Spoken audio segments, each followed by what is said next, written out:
नाम इंजीनियर गोपाल कृष्ण हुआ और मैं कैलिफोर्निया में सिलिकॉन वैली में था। 4 साल मैं वहाँ सॉफ्टवेयर प्रोडक्ट में काम करता था।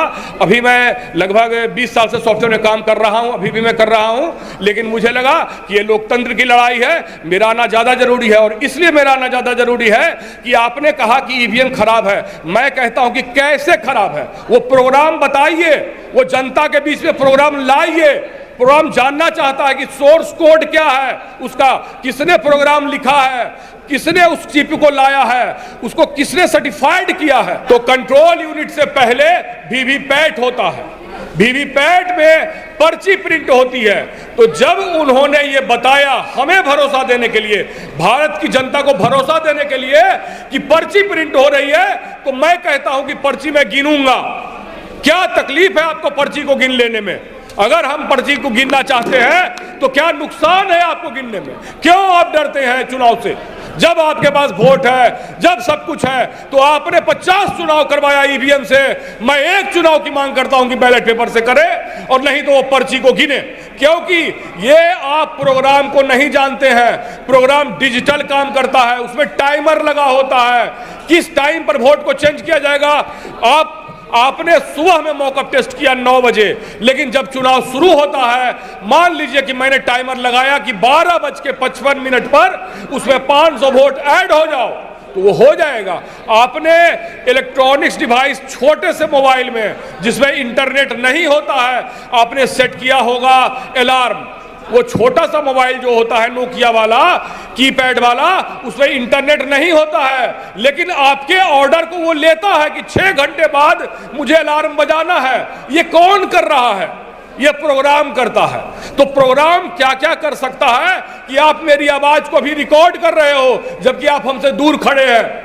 तो आप समझिए कि इलेक्ट्रॉनिक चिप जो है वो सैटेलाइट से कम्युनिकेट करता है। तो कितना छोटा सा बात है कि 100 वोट को हम ट्रांसफर कर दे, 500 वोट को ट्रांसफर कर दे।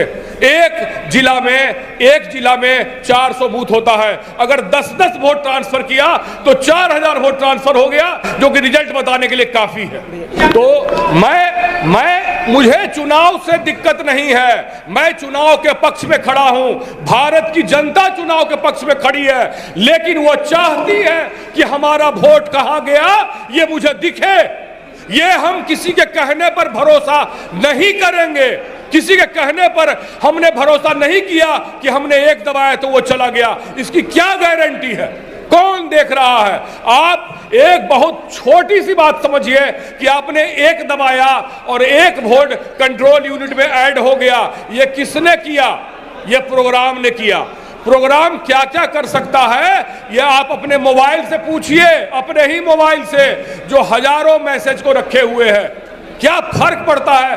सॉफ्टवेयर जो है पूरी भारत में, आज आप देख लीजिए कि सॉफ्टवेयर क्या क्या कर सकता है। आपके टीवी का कंट्रोल सॉफ्टवेयर के पास है, आपके टाटा स्काई का कंट्रोल सॉफ्टवेयर के पास है, आपके करोड़ों मोबाइल नंबर का जो मैनेजमेंट है वो सॉफ्टवेयर कर रहा है, करोड़ों मोबाइल का।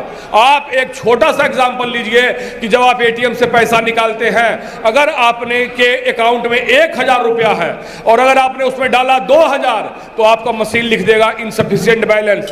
तो आपके अकाउंट को कौन पढ़ रहा है? उसमें 1000 रुपया है कि 10,000 रुपया है, ये कौन जानता है? ये प्रोग्राम जानता है। प्रोग्राम समझता है उसमें कितना है, आपने कितना वोट गिराया, कितना वोट गिर चुका है, ये प्रोग्राम जानता है। इसलिए मैं कह रहा हूं कि आप इसको हल्के में नहीं लीजिए, क्योंकि वही डिवाइस जो है सरकार चुनेगा, उसी डिवाइस के दम पर इलेक्शन कमीशन रिजल्ट का डिक्लेरेशन करेगी। अगर इलेक्शन कमीशन रिजल्ट डिक्लेयर करती है ईवीएम के को आधार बनाकर, तो आप समझिए कि आपका वोट कितना कीमती है। अगर 10 वोट की चोरी की गई एक बूथ पर, तो एक जिला में 300-350 बूथ होते हैं और 3500 वोट चोरी कर लिया गया, और वो एक विधानसभा को जिताने और हराने के लिए काफी होगा।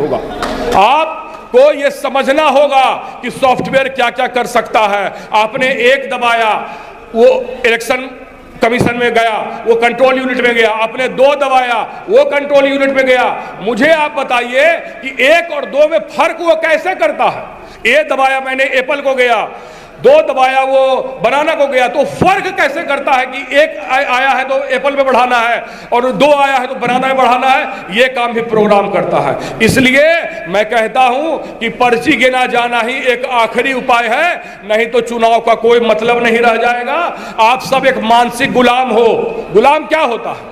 गुलाम, अगर भारत की जनता आजाद है तो वो भारत की जनता का मांग है कि चुनाव होना चाहिए बैलेट से। इसी के साथ मैं आप लोगों से भी विदा ले रहा हूं कि आप लोग अपनी आवाज को बुलंद कीजिए। चुनाव के खिलाफ कोई नहीं है, हम चुनाव की प्रक्रिया के खिलाफ हैं। हम चुनाव के प्रक्रिया के खिलाफ हैं। हम ट्रांसपेरेंसी और ऑनेस्टी चाहते हैं चुनाव में कि हमारा वोट सही गया। अगर हम पर्ची गिनना चाहते हैं तो इसमें क्या गलत है? इलेक्शन कमीशन बताए आकर सामने।